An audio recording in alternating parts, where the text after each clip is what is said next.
मैं हमसार साहब मोहम्मद असलम रहमतुल्लाह। आप देख रहे हैं world reaction YouTube channel. Video अच्छी लगे चैनल को लाइक शेयर जरूर कर दें। मेजर साहब की वीडियो आ गई है, मजेदार वीडियो, इंटरेस्टिंग टॉपिक आ रहे हैं आजकल। Pakistan cricket team got scared of जय श्री राम।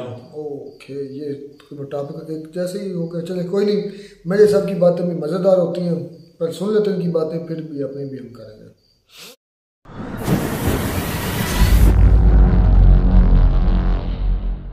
तुम दोजक की आग में जलोगे, तुम मुसलमान बन। ये देखो, ये कन्वर्जन कर रहे हैं, ये क्रिकेट पिच पे जाके ये बातें करते हैं पाकिस्तानी प्लेयर। ये पाकिस्तानी पंजाबी जिहाद भी नहीं बोल पाते। जहाद लड़ने के लिए जाऊंगा मैं, जहाद। तो बैठ जा जहाज पे और जहाज सबके पीछे पड़ जाओगे तुम, कलमा पढ़ लो, ये पढ़ लो। ये पाकिस्तानियों का फुल टाइम प्रोफेशन है ये, तभी सारे के सारे मैच हारते हैं। तो 1 लाख लोग थे जिन्होंने जय श्री राम बोला, तो मैच हार गए। जिस दिन 100 करोड़ जय श्री राम बोलेंगे। जय हिंद दोस्तों, मैं हूं मेजर गौरव और आप देख रहे हैं द चाणक्य डायलॉग्स। इस वीडियो को लाइक करिए, हमारे चैनल को सब्सक्राइब करिए, बेल आइकन दबाना बिल्कुल मत भूलिएगा। मैं तो क्रिकेट देखता नहीं दोस्तों, ना मैं क्रिकेट के बारे में ट्वीट करता। मेरा क्रिकेट में सिर्फ यह इंटरेस्ट है कि पाकिस्तान और भारत का मैच ना हो, इसके अलावा मेरा क्रिकेट में कोई इंटरेस्ट नहीं है। ठीक है, लोगों ने बाद में बताया साहब वो जो रोहित शर्मा है उसने बहुत अच्छा खेला, और ये पाकिस्तानी क्रिकेट ने, वो बाबर ने कुछ बनाए रन 50 से कुछ। मुझे ये सब डेटा समझ में नहीं आता दोस्तों। अपनी जिंदगी का एक ही मकसद है, इनके बीच में मैच नहीं होने देना। ठीक है, किसी भी सूरत में कोई भी कांटेक्ट, ये गुल्ली डंडा हो, ये पतंगबाजी हो, ये खो खो हो, या कुश्ती हो, या फिल्म का गाना हो, या ट्रेड हो, आपस में कुछ भी नहीं होना चाहिए। ये मेरी जिंदगी का मकसद है। एनीवे, लेकिन मैं पाकिस्तान का कंटेंट बहुत देखता हूं यार। मैं दिन रात दोस्तों पाकिस्तान का कंटेंट देखता हूं, और कई पाकिस्तानियों ने ना कई कारण निकाले कि पाकिस्तान मैच क्यों हारा। किसी ने बोला साहब उनको ना बीफ नहीं मिली थी, यानी कि गाय का मांस खाने को नहीं मिला था, इसलिए पाकिस्तानी बड़े परेशान थे। किसी ने बोला साहब वो पूरे स्टेडियम में नीली नीली टी शर्ट है, भारत की टी शर्ट है साहब, वहां पे तो हरी टी शर्ट थी नहीं, तो इनका मोराल हो गया कम। तीसरा उन्होंने बोला साहब वो हमारे जो लड़के थे वो थोड़ा सा ओवरवेल्म हो गए हमारे लड़के हमारे परेशान हो गए, लड़के हमारे कर नहीं पाए, क्योंकि वहां पे बहुत ज्यादा एक्सटेंसिव। और ये पाकिस्तानी एक अंग्रेज है, कोई पाकिस्तानियों के साथ कोई कंसल्टेंट है, आई थिंक मिकी आर्थर कुछ ऐसी नाम है, वो भी कहने लगा कि डीजे जो है वो इंडियन गाने बजा रहा था, और पाकिस्तानी गाना जो दिल दिल पाकिस्तान, तो एक बार कोई होगा इनका गाना ना, दिल दिल, I don't know, I not heard it, but वो कह रहा था कि दिल दिल पाकिस्तान करके गाना नहीं बजा। ये सब देखिए, सब बहाने वाली बातें हैं। जिसको खेलना होता है वो खेल लेता है, जिसको पढ़ना होता है पढ़ लेता है, जो मेहनती होता है वो मेहनती होता है, और जो नालायक होता है, जो निकम्मा होता है, ठीक है, जो खानदान का नासूर होता है, वो बहाने निकालता है कि यार इस वजह से मैं ये काम, किस वजह से नहीं कर। तुम इंटरनेशनल क्रिकेटर्स हो यार, तुम्हारा काम है प्रेशर लेना, तुम्हारा काम है प्रेशर लेना। ठीक है, तुम खेलते, तुम नहीं खेले, फिर इसकी वजह से नहीं जीते, इसकी वजह। खैर, सबसे बढ़िया जो एक्सक्यूज दिखा वो एक पाकिस्तानी एंकर कम यूट्यूबर का दिखा। जरा उनका स्टेटमेंट सुनिए भाई साहब क्या बोल रहे हैं। आप मुझे बताएं, ये मैच हो रहा है या कोई, वो क्या कहते हैं इसको, ये भजन गाया जा रहा है या कोई नवरात्रि हो रही है? मतलब स्टेडियम के अंदर जय श्री राम जय श्री राम जय श्री राम के नारे लग रहे हैं यार, और बाकायदा स्पीकर पे चलाया गया। लेकिन ये मैच हो रहा है, इंटरनेशनल टीमें मैच में मौजूद है, पाकिस्तान से टीम आई हुई है भाई, वर्ल्ड कप का मैच खेलने आई हुई है। आईसीसी क्या कर रहा है? देखा आपने दोस्तों, उन्होंने बोला कि साहब पूरा माहौल ऐसा हो गया था कि वहां पे जय श्री राम कर रहे थे। क्या ये नवरात्रि चल रही है? उनको पता ही नहीं कि हाँ नवरात्रि चल रही है, उसको बेचारे को नहीं पता। उसने कोई पिक्चर देख के सुन लिया होगा नवरात्रि वर्ड पाकिस्तानी ने, है ना, क्या नवरात्रि चल रही है, क्या ये आरती चल रही है, वो भी उसने किसी हिंदी पिक्चर में देख लिया होगा, बेचारे को नहीं पता। एनीवे, कहने का यह मतलब है कि जय श्री राम बोला तो वहां पे एक ऐसा एक माहौल वहां पे बन गया कि पाकिस्तानी जो टीम वाले हैं वो सकपका गए। मैं जरा जय श्री राम के बारे में पाकिस्तानी भाई बहन जो देख रहे हैं प्रोग्राम, मैं उनको बताना चाहता हूं जय श्री राम है क्या, ये कॉन्सेप्ट क्या है। पहले श्री राम यानी कि प्रभु श्री राम, और जय यानी कि विजय, यानी कि उनकी जीत हो, यानी कि प्रभु श्री राम की जीत हो, वो हर समय जीतें, ये एक दुआ है। अब इसके भी 2 पहलू हैं ये जय श्री राम के। अगर आपका दिल साफ है और आप बुरा नहीं चाहते, आप अच्छे हैं, आपके संस्कार अच्छे हैं, तो Jai Shri Ram is a greeting. Jai Shri Ram is nothing but a greeting. अगर आप अच्छे हैं, ठीक है, दो लोग सड़क में मिले, बोला भैया जय श्री राम भाई जय श्री राम, ये चलता है भारत में, बड़ा कॉमन है। मैं खुद कहता हूं कभी कभी, जो लोग मुझे बोलते हैं जय श्री राम, मैं जय श्री राम से ही उनका जवाब देता हूं। पर ये उनके लिए जिनका दिल अच्छा है, जिनका दिल बुरा है, जिनका दिल काला है, then it sounds like a war cry. ठीक है, ये जो जय श्री राम वाली चीज है ना, ये अलग लोगों को अलग सुनाई देती है। आप अच्छे हैं तो आपको ऐसा सुनाई देगा कि जैसे कोई आपके हालचाल पूछ रहा है, कोई आपको बड़ा आशीर्वाद दे रहा है, कोई छोटा आपको दुआ दे रहा है, आपको ऐसा सुनाई देगा जय श्री राम। अगर आपके दिल में खोट है, आपके दिल में कालिक है, फिर आपको ऐसा लगेगा कि किसी ने रण का ऐलान कर दिया। तो ये आपके कैरेक्टर पर डिपेंड करता है जय श्री राम, आप कैसे हैं। अच्छा जी, तो इन्होंने बोला कि बेसिकली क्रिकेट को एक धार्मिक रंग दे दिया। तो हम पर यह इल्जाम है कि भारतीय ऑडियंस ने, वहां पे जो नरेंद्र मोदी स्टेडियम अहमदाबाद में ऑडियंस बैठी थी, उसने इसको एक धार्मिक रंग दे दिया। अब मैं धर्म के बारे में कुछ बातें करना चाहता हूं दोस्तों। ये पाकिस्तानी क्रिकेटर्स ने जो बातें करी हैं उसके ऊपर जरा आज इसके ऊपर बात हो जाए ना। इजराइल और गजा वगैरह के ऊपर तो हम काफी बातें करते हैं और आगे भी करेंगे, लेकिन इसके ऊपर भी जरा बातचीत हो जाए। देखो जी, वकार यूनुस ने टीवी पे कहा है, और ये आप सुनिएगा, मैं पहले बोलूंगा फिर आप सुनिएगा।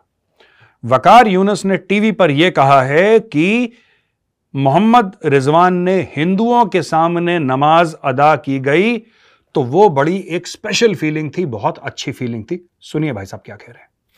सबसे अच्छी बात जो रिजवान ने की कि फिर उसने माशाल्लाह उसने ग्राउंड में खड़े होकर नमाज पढ़ी, जो कि हिंदुओं के बीच में खड़े होकर। So that was really something very very special for me. सुना आपने दोस्तों? अच्छा जी, शोएब अख्तर ने यह बोला कि गजवाए हिंद होना चाहिए, गजवाए हिंद एक अच्छी बात है, और गजवाए हिंद के थ्रू हम कश्मीर और कश्मीर को हम हथिया लेंगे और भारत के अंदर घुस जाएंगे। शोएब अख्तर हैं, देखिए। लेकिन यह भी लिखा गया है कि गजवा हिंद के बारे में भी लिखा गया, अटक का दरिया दो दफा रंगीन होगा खून से और अफगानिस्तान की फौजें अटक तक पहुंचेंगी। ये सारी पेशेंट उन्होंने की, लेकिन उसके बाद शुमाल मशरक से फौजें उठेंगी, 8 टोलियों में से लोग आएंगे उज्बेकिस्तान से। ये खुरासान की बात की है, खुरासान यहाँ लाहौर तक बनता था, पुराना खुरासान। तो ये तो पढ़ना चाहिए लोग। हाँ, तो फिर वहां से शुमाल मशरक होएगी, शुमाल मशरक फौजें निकलेंगे, तब आप वो कश्मीर फतह करेंगे, उसके बाद इंशाल्लाह आगे चलेंगे। अब सईद अनवर हैं पाकिस्तान के बड़े नामी ग्रामी बैट्समैन सईद अनवर, उनका यह कहना है कि उन्होंने एक मीटिंग में बोला कि सारे 6 अरब मुसलमान पूरी दुनिया में है ना, जो नॉन मुस्लिम, सॉरी, जो 6 अरब गैर मुस्लिम हैं इस दुनिया में, वो सारे के सारे दोजख यानी कि जहन्नुम की आग में जलने वाले हैं। वो जल जाएंगे, वो मर जाएंगे। वो मुसलमानों का यह फर्ज है कि उनको 6 अरब को मुसलमान बनाएं और उस आग से उनको बचाएं, यानी कि जो भी नॉन मुस्लिम है वो आग में जल के मरेगा। और जलता, ये ऐसी आग नहीं कि एक बार जल के मर गया, ये जलता रहेगा, मरता रहेगा, फिर जिंदा होगा, फिर जलेगा। एटर्नल हेल फायर कहा जाता है इसको। तो और ये विश्वास, ये पढ़े लिखे लोग, ये पाकिस्तान का क्रीम है भाई साहब, मैं आपको अभी बता देता हूं, पाकिस्तान का क्रीम है ये। सुनिए क्या कह रहे हैं। बताओ मेरे प्यारो, 6 अरब लोग गैर मुस्लिम हैं, इनको जहन्नुम की आग से बचाने के लिए क्या करना पड़ेगा? यहां तो अगर नमाज पढ़ दी ना पूरी, पकड़ हो जाएगी अल्लाह की तरफ से। थोड़ा नमाज, एक बच्चे को बचाओ। 6 अरब लोग जहन्नुम की आग में रोजाना 2 लाख जा रहे हैं, मुसलमान को कोई फर्क ही नहीं पड़ रहा। बताओ हम बच जाएंगे? सुन लिया दोस्तों आपने। अब इंजमामुल हक, राइट, एक इंटरव्यू में इंजमामुल हक ने यह बोला कि अगर दुनिया भर के मुसलमान असल में अगर मुसलमान बन जाते हैं और दिखा देते हैं तो दुनिया में एक भी गैर मुस्लिम नहीं बचेगा, सब मुसलमान बन जाएंगे अगर वो आमादा हो गए तो। ये पाकिस्तान के, जिनको इंडियन समझते हैं, बड़े क्यूट हैं और बड़े स्वीट हैं, आलू आलू करके उनका मजाक भी उड़ाते हैं क्योंकि थोड़ा सा वेट उनका ज्यादा है, और काफी इंडियन क्रिकेटर्स भी बोलते हैं कि इंजमाम भाई इज वेरी स्वीट। सांप का बच्चा है इंजमाम, जहरीला सांप। ये देखो क्या बोल रहा है।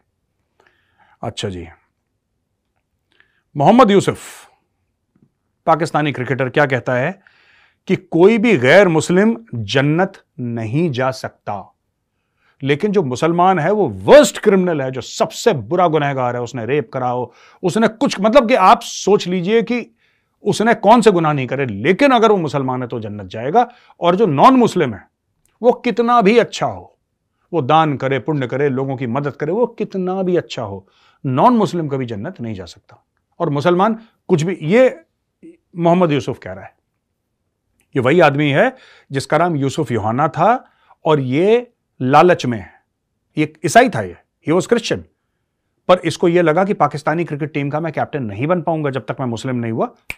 फट से इसने गिरगिट की तरह रंग बदला, इसने कलमा पढ़ा, ला इलाहा इल्लल्लाह इसने पढ़ लिया, ये मुसलमान बन गया, पाकिस्तान क्रिकेट टीम का कैप्टन बन गया। ये इनके हाल है। Imran Khan, former prime minister, former captain of Pakistan cricket team, 1992 world cup winner, का यह कहना है कि भारत के साथ जब भी हमने क्रिकेट मैच खेला हमें लगा कि वो जिहाद है। दोस्तों अब ना क्राउड कहती है जय श्री राम, वो तो अलग चीज है, प्लेयर तो नहीं कह रहे आपस में, और प्लेयर भी कह रहे हैं, तो क्या गलत है इसमें?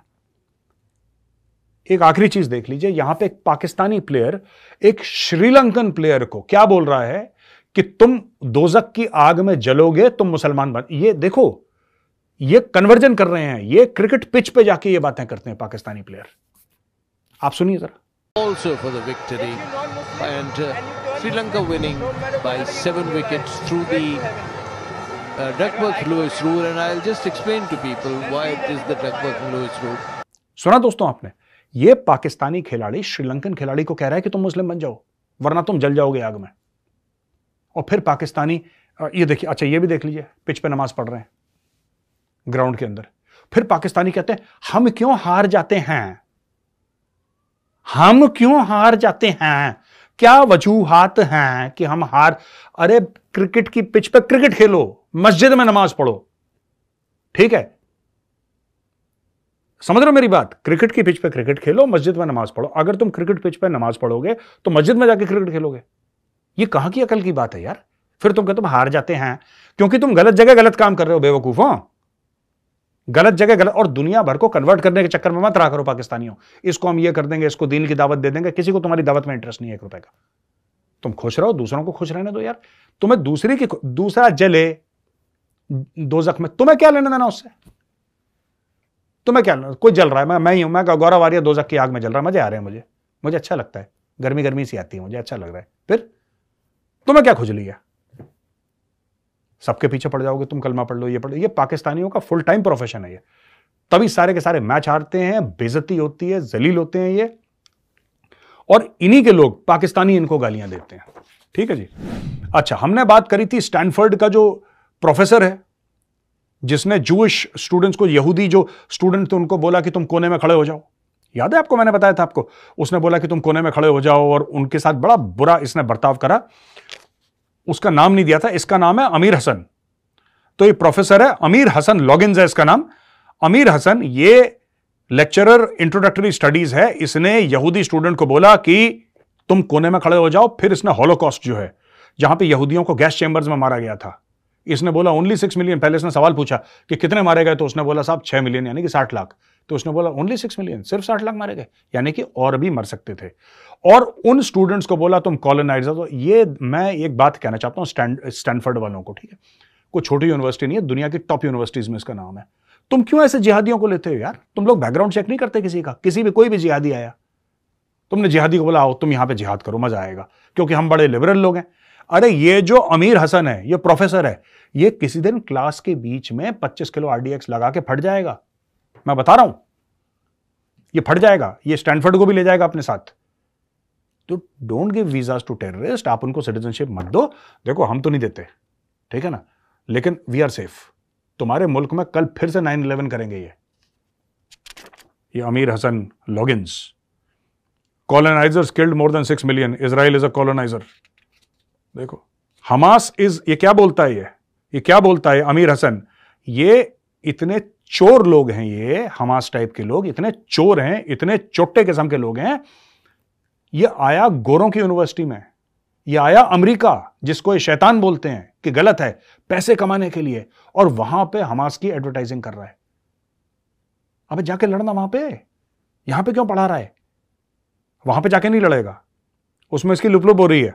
यहां पे क्या कह रहा है, Hamas is a legitimate representation of the Palestinian people. They are not a terrorist group, they are freedom fighters. Their actions are legitimate. 40 यहूदी बच्चों को, छोटे बच्चों को मार दिया, गर्दनें काट दी, उनको गोली मारी, जला दिया। ये अकॉर्डिंग टू ये आमिर हसन जो प्रोफेसर है, लेक्चरर है, वो कह रहा बिल्कुल ठीक करा, हमास ने बिल्कुल ठीक करा। भैया अमेरिका, तुमने जो यूरोप, तुमने जो पाल रखे हैं ना अपने बीच में नासूर ये सांप, भाई साहब ये तुम्हें निपटाएंगे किसी दिन। बाकी तुम्हारी मर्जी है, हमारा तो काम है तुम्हें रेड फ्लैग दिखाना कि तुम लोग गलत डायरेक्शन में चल रहे हो। ये आमिर हसन टाइप के, ये फट जाएगा किसी दिन क्लास में, मैं बता रहा हूं। जिस तरीके से चल रहा है ये किस दिन फट जाएगा। ये वहां पे नहीं जाएगा, ये कहेगा अमेरिका में, हम अमेरिका में फटती, 25 किलो RDX लगाती, बटन दबाती, थैंक यू बोलती सबको, बस गॉन। ये कर देगा किसी दिन। They are like that only, this Hamas types, they are like that. ठीक है। अब पाकिस्तान जो कि जिसमें जज्बा ईमानी दोस्तों कूट कूट के भरा हुआ है, बड़ी जज्बे वाली कौम है, आपने सुना होगा कि बड़ा जज्बा है इस कौम में, और इतना जज्बा है, इतना जज्बा है कि फूट फूट के हर जगह से निकलता है जज्बा। इस कौम ने एक डिजायर अपना सबके सामने रखा है, एक ख्वाहिश अपनी पेश करी है कि हमें गजा में जाके लड़ना है इजराइलियों के खिलाफ। ये पाकिस्तानी आवाम सड़क पे बोल रहा है कि हमें लड़ना है, हमें लड़ना है, हम जिहाद लड़ेंगे, हम अपने हमास के भाइयों के साथ शाना बशाना, ऐसे ही बोलता है ना, शाना बशाना खड़े होके हम जिहाद फी सबीलिल्लाह लड़ेंगे और काफिरों की गर्दन काटेंगे और यहूदियों को मारेंगे। XYZ इन्होंने पूरा बोल दिया। अच्छा, मेरा इन पाकिस्तानियों से एक सवाल है, ठीक है, हो तो तुम मुनाफिक और हो तुम किसी काम के भी नहीं, ना 3 में ना 13 में, लेकिन फिर भी तुमसे एक सवाल पूछ लेता हूं because I just feel like a few jokes today. ठीक है, I just thought I pull your leg. हमारी सरकार हमें भेजे, हमारी फौज हमारे हाथ में एक AK-47 दे तो हम 10, 15, 20 लोगों को मार के फिर जाके मरेंगे। ये पाकिस्तानी कह रहा है कि अगर इसकी सरकार, पाकिस्तान की सरकार भेजे तो ये हमास के साथ खड़े होकर लड़ेगा यहूदियों के खिलाफ और 10, 15, 20 यहूदियों को मार के फिर मरेगा। और ये आम पाकिस्तानी कह रहे हैं काफी सारे। मैं उनसे पूछना चाहता हूं कि तुम्हें अपनी सरकार की परमिशन क्यों चाहिए? जब तुम्हें यूरोप जाना होता है, जब वो नाव में जाते हो, नीचे वाले निचले वाले हिस्से में 300-300, 400-400 लोग डूब जाते हो, जब जाली पासपोर्ट, तब जाली वीजे पे तुम बाहर जाते हो, तो किसकी परमिशन लेकर जाते हो? जब तुम झूठे वीजे पे हरमैन शरीफ पहुंच जाते हो भीख मांगने के लिए, फिर तुम्हारे कान पकड़ के सऊदी अरब 4 थप्पड़ लगा के तुम्हें वापस जलील करके पाकिस्तान भेजता है, तो किसकी परमिशन से जाते हो? जब तुम झूठे वीजा पे, झूठे पासपोर्ट पे, झूठ बोल के कनाडा पहुंच जाते हो, तो किसकी परमिशन से जाते हो? जब तुम अमेरिका पहुंच जाते हो मैक्सिको के थ्रू, तो किसकी परमिशन से जाते हो? पाकिस्तानियों, किसकी परमिशन से जाते हो? किसी की लेते हो परमिशन? बोलते हो अपनी फौज से, जनरल आसिम मुनीर साहब, मैं चोरी से कनाडा जाना चाहता हूं, आप मुझे परमिशन दें जनाब। ऐसे करते हो? नहीं ना। तो जब तुम्हें कनाडा जाने के लिए, यूके जाने के लिए, सऊदी अरब जाने के लिए परमिशन नहीं चाहिए, तो तुम्हें गजा जाने के लिए परमिशन क्यों चाहिए? कितने पाकिस्तानी हैं जो अभी तक गजा में शहीद हुए हैं पिछले 50 साल में? जरा नाम बताएं। दोस्तों मैं आपको बताता हूं प्रॉब्लम क्या है। ये लाहौरी हैं। लाहौरी कभी खून नहीं बहाता। लाहौरी कभी ऐसा, लाहौरी मतलब, मैं लाहौरी किसको कह रहा हूं? मैं पूरे पाकिस्तानी जो पंजाब है, पाकिस्तानी पंजाब की बात कर रहा हूं। ये कुछ नहीं करते, ये बकवास करते हैं पाकिस्तानी पंजाबी, सिर्फ ओनली टॉक टॉक टॉक, याप याप याप याप याप। अरे जाओ ना, किसने रोका है तुम्हें? कौन सी परमिशन चाहिए बताओ? कौन देगा परमिशन? जैसे तुम जाते थे जहाद लड़ने के लिए, ये पाकिस्तानी पंजाबी जिहाद भी नहीं बोल पाते, जहाद लड़ने के लिए जाऊंगा मैं, जहाद। तो बैठ जा जहाज पे और जहाद लड़ दे वहां पे, जा फिर वहां पे, गो देयर एंड फाइट। किसने मना करा है तुम्हें? पर तुम सिर्फ सोशल मीडिया पे बकवास कर सकते हो, खुद कुछ नहीं करोगे, सिर्फ बकवास, ओनली बकवास। अच्छा दोस्तों, एक और खबर है। पैलेस्टीन के महमूद अब्बास कहते हैं कि हमास के एक्शन डोंट रिप्रेजेंट पैलेस्टीनियंस, यानी कि पहली बार प्रेसिडेंट महमूद अब्बास जो पैलेस्टीन के प्रेसिडेंट है वो कह रहे हैं कि हमास हम में से नहीं है, और जो उन्होंने काम करा भैया वो उसके लिए, मतलब वो नहीं चाहते वो काम करें। Palestinian Authority President Mahmoud Abbas said the actions and policies of Hamas do not represent Palestinian people in a phone call with Venezuelan President Nicolás Maduro. Nicolo Maduro जो वेनेजुएला का प्रेसिडेंट है, उससे बोला है कि भाई पैलेस्टीनियन लिबरेशन ऑर्गेनाइजेशन, ये soul legitimate representative. एक बात बताओ यार, ठीक है, अगर आप इनको सपोर्ट नहीं करते हमास को, और आप कहते हो कि हम ये नहीं चाहते जो हमास अटैक करता रहता है गलत है, और हमास मतलब हम हमास को सपोर्ट नहीं करते, तो आप हमास को रोकते क्यों नहीं हो? आपकी जमीन से हमास 1000 से ऊपर इजरायलियों को मार देता है, और एक हफ्ते के बाद भाई साहब की नींद खुलती है, 5-6 दिन के बाद महमूद अब्बास की, जब आसमान से आग बरस रही है, तब भाई साहब की नींद खुली कि नहीं हम तो जानते ही नहीं इनको कौन है। अब तक जानते थे, पहचानते भी थे, अब नहीं जानते। तो दोस्तों यही चल रहा है, कभी यहाँ की कभी यहाँ की, जहाँ से फिट हो जाए गोली। लेकिन सबसे बढ़िया मजा मुझे पता है किसमें आया, कौन सी न्यूज़ में, जो पाकिस्तानी कह रहे थे कि यार इन्होंने जय श्री राम बोला, मैच हार गए। वो तो 1 लाख लोग थे जिन्होंने जय श्री राम बोला तो मैच हार गए।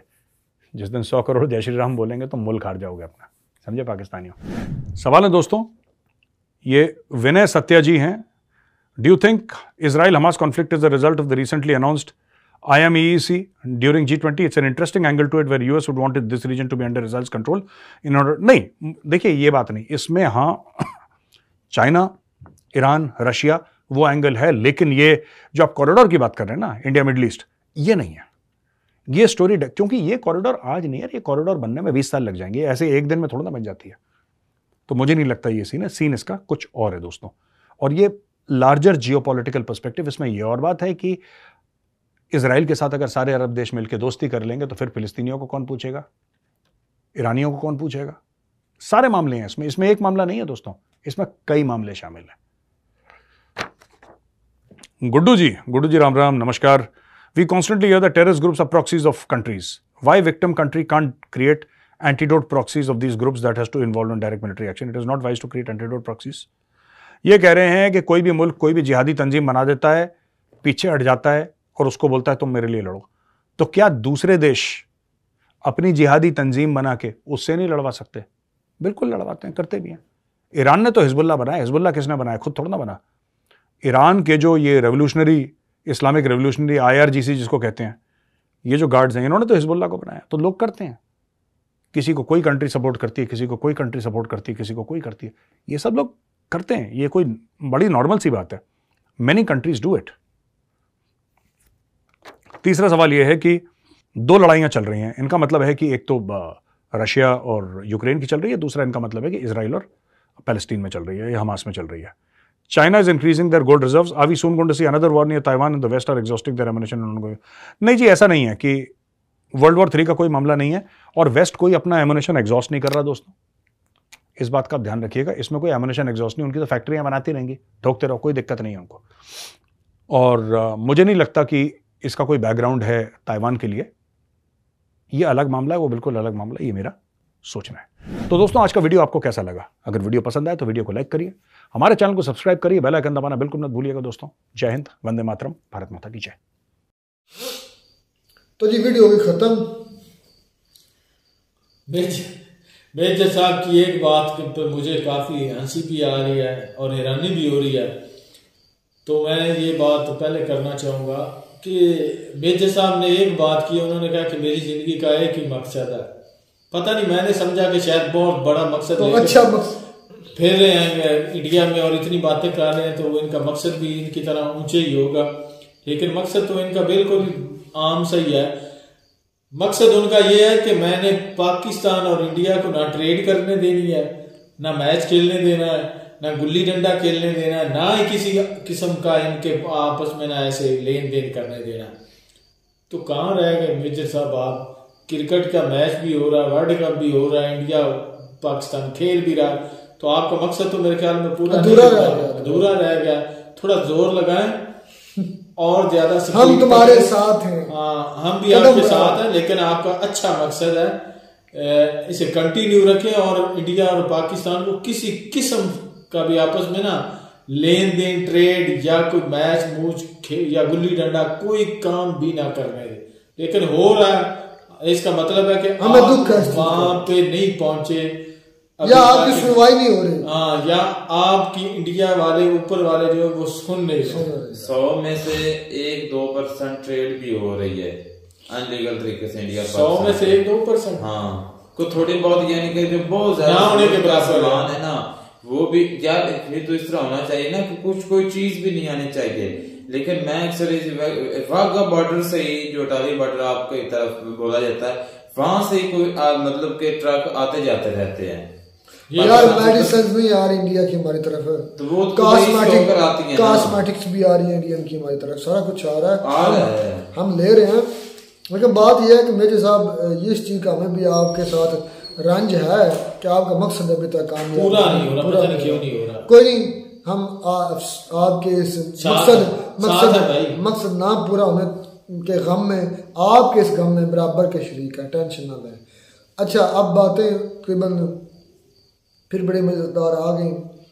अच्छा, जय श्री राम या अल्लाह अकबर लगाना मेरे ख्याल में इससे कोई फर्क नहीं पड़ना चाहिए, जिन्होंने खेलना है मेरे सामने ये बात तकरीबन ठीक ही है। ये तो भाई होता है, अगर इंडिया वाले पाकिस्तान के ग्राउंड में आके खेलने हार जाएं तो इधर भी अल्लाह अकबर के नारे वगैरह लगाते हैं, और उधर पाकिस्तानी टीम जाए, वहां पे कोई मैच पाकिस्तानी टीम हार जाए तो वहां पे वो जय श्री राम के नारे लगाते हैं। ये तो दोनों तरफ से होता रहता है, तो ये मेरे ख्याल में कभी रुकने वाला नहीं है। मैंने एक वीडियो देखी थी जहां मतलब कि ना पाकिस्तानी शूटिंग कर रहे थे जब, हाँ चैंपियन ट्रॉफी में इंडिया की टीम जा रही थी, तो जारी बात है इंडिया बाप होता है, बेटा बेटा होता है। ऐसे एक मिनट, इंडिया के लोग कहते हैं कि हम बाप हैं और पाकिस्तानी को कहते हैं बेटा है, तो ठीक है, आप बाप बन रहे हैं, आप वैसे भी आपका मुल्क भी बड़ा है, आप तरक्की में भी आगे, वेल डन, आप एक बाप हैं, हम बेटे मान लेते हैं। तो उस वक्त किसी पाकिस्तानी क्राउड के अंदर पाकिस्तानी ने वोटिंग की थी कि आप बताएं कौन बाप है, तो रिजवान साहब तो खामोशी के साथ चले गए, बर्दाश्त करते रहे, मतलब लाख लोगों के मजमे की वोटिंग बर्दाश्त करके चले गए। लेकिन मोहम्मद शामी साहब से वो एक आदमी की वोटिंग बर्दाश्त नहीं हुई थी, वो वापस पलटे थे, और सिक्योरिटी ने उसको रोका था कि नहीं आप इस तरह ना गए। पीछे से MS धोनी आ गए तो उन्होंने लेकर आगे गए हैं। मतलब कि पाकिस्तान के मोहम्मद रिजवान में इतनी बर्दाश्त है कि वो लाखों लोगों की वोटिंग, लाख है, 1 लाख के से भी ज़्यादा लोग थे इंडिया के ग्राउंड के अंदर, उनकी वोटिंग उन्होंने बर्दाश्त एक ने की। और पाकिस्तान की जो वोटिंग थी वो थे अकेला 2-3 थे उधर आई थी जो वोटिंग कर रहे थे, और सोच रहे क्वेश्चन ही पूछ रहे थे, क्योंकि इंडिया वाले को शौक है कि हम पाकिस्तानी के बाप हैं। लेकिन गलत बात है ऐसा यार, असलम भाई मैं एक्सप्लेन कर रहा हूँ ना, तो पाकिस्तान ने सिर्फ इतना कहा था कि अब बताओ बाप कौन है, क्योंकि पाकिस्तान ने हरा दिया था, चैंपियन ट्रॉफी में आए थे। तो मोहम्मद शामी साहब से वो भी बर्दाश्त नहीं हुआ था, वापस पलटे मारने पहुंचे, जिस तरह ये बात करने पहुंचे जो भी है। लेकिन रिजवान साहब की फिर सोचें कितनी बर्दाश्त है, ये चीज़ भी नोट करें कि आप लाख थे और यक जुबान थे, और वो 3 या 2 लोग होंगे जो मोहम्मद शामी को वोटिंग कर रहे होंगे, वो बर्दाश्त नहीं। और पूरी टीम जा रही थी इंडिया की, केला शामी नहीं था और रिजवान केला जा रहा था, ये चीज भी नोट किया। 1 साइडेड नहीं देखनी चाहिए, दूसरी साइड देखना चाहिए। मैं ये पहले कह चुका हूँ, स्पोर्ट्स मैन या स्पोर्ट्स के लवर का ये शेवा नहीं वोटिंग करना। अगर अच्छा मैच हो रहा है पाकिस्तान के दरमियान, इंडिया के दरमियान रश बढ़ा है, तो ये दोनों टीमों के वजूद की वजह से, उनके प्लेयर्स की वजह से, और उन दोनों की टीमों के प्लेयर की कदर करनी चाहिए। जो अच्छा खेले उसको अप्रिशिएट करना चाहिए, और जो हारे उसको इनकरेज करना चाहिए, ना कि उसको डिफार्ट या डिस्करेज करना चाहिए, उसकी हौसला अफजाई करनी चाहिए। ऐसी वोटिंग वगैरह जो है ना नहीं होनी चाहिए। मैं तो कहता हूँ कि बहुत साइड से नहीं होनी चाहिए यार, ये कभी नहीं रुकेगा भाई असलम, ये होता रहेगा सदा। तो मुझे भी पता है कि कभी भी नहीं रुकेगा, दोनों जानब से ही नहीं रुकेगा भाई। यार देखने के इतने बड़े यूट्यूबर हैं, वो इस पर कह रहे हैं, वो कह रहे हैं कि ठीक ही है। तो यार ये मैं जैसा की बात नहीं सुन ली तो मैं तो चाहता नहीं पाकिस्तान इंडिया का मैच हो, बरमला नहीं कह दिया यार, इन कमाल की है इन्होंने तो बहुत बातें की, अब क्या करें। लेकिन बेचारा पहुंच पा नहीं रहा और जेलस होकर इतना, तो फिर उसका असल में इसकी बात जो है ना अवान बाला तक नहीं पहुंच पा रही, जिसकी वजह से ना इसकी जो ये आवाज है ना, इस पे कोई ध्यान नहीं दे रहा मेरे ख्याल में। तभी तो ये वर्ल्ड कप में मैच हो रहे हैं, और पाकिस्तान और इंडिया का भी हुआ है। यार फिर मेजर साहब की बात सुननी चाहिए इंडिया जो वालों को। फौजी लोग होते हैं ना मेजर, वो थोड़े से माइंड के देखने के अपसेट होते हैं दूसरे लोगों की निस्बत। नहीं, आपको लगता है कि अपसेट है? स्ट्रेट फॉरवर्ड होते हैं, अपसेट वो नहीं होते। नहीं, आपको लगता है स्ट्रेट फॉरवर्ड होते हैं, क्या परेशानी है? स्ट्रेट फॉरवर्ड होते हैं। नहीं, आपने तो ऐसी बात कर दी कि मेजर साहब, मुझे लगता है क्योंकि कभी कभी ऐसे यार फिर उन्होंने सबूत दिए ना, अनस्टेबल सबर। अच्छा, फिर उन्होंने सबूत दिए यूसुफ जोहाना के, मतलब ना यूसुफ जोहाना ने कैप्टनसी हासिल करने के लिए इस्लाम कबूल किया। यार ये उनकी राय, उसका सबूत उन्होंने दिया है मेरे ख्याल में। दिया क्या सबूत दिया है? बाद में मुसलमान होने के बाद कैप्टन बने हैं।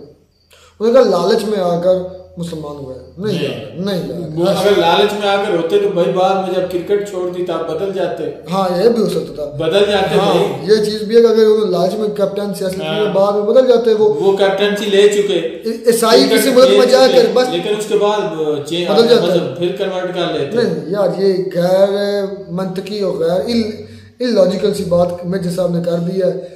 और इसलिए भी लॉजिकल है, सारे बंदे जो क्रिकेट का कैप्टन बनने के लिए इस्लाम कबूल नहीं करते, डेली लाखों हजारों लाखों लोग इस्लाम कबूल कर रहे हैं। उनको आप जानते भी नहीं होंगे, लोकल लेवल पर कर रहे हैं। क्या वो क्रिकेट कैप्टन बनने के लिए कर रहे हैं? लेकिन एक बात तो है ना कि जब कैप्टन बनता है तो कैप्टन बनने का ये नहीं है कि आपकी जो पे है वो बढ़ जाती है, बल्कि जिम्मेदारी भी बढ़ जाती है, टेंशन बहुत ज्यादा आती है कैप्टन पे। खैर असलम भाई, बात ये है, कुछ बातें गैर जिम्मेदार राना तौर पर कर दी अपने मेजर साहब ने, जिसमें मोहम्मद यूसुफ की बात है कि उसने इस्लाम इसलिए कबूल किया ताकि वो कैप्टन बन सके, बाद में छोड़ भी तो सकता था।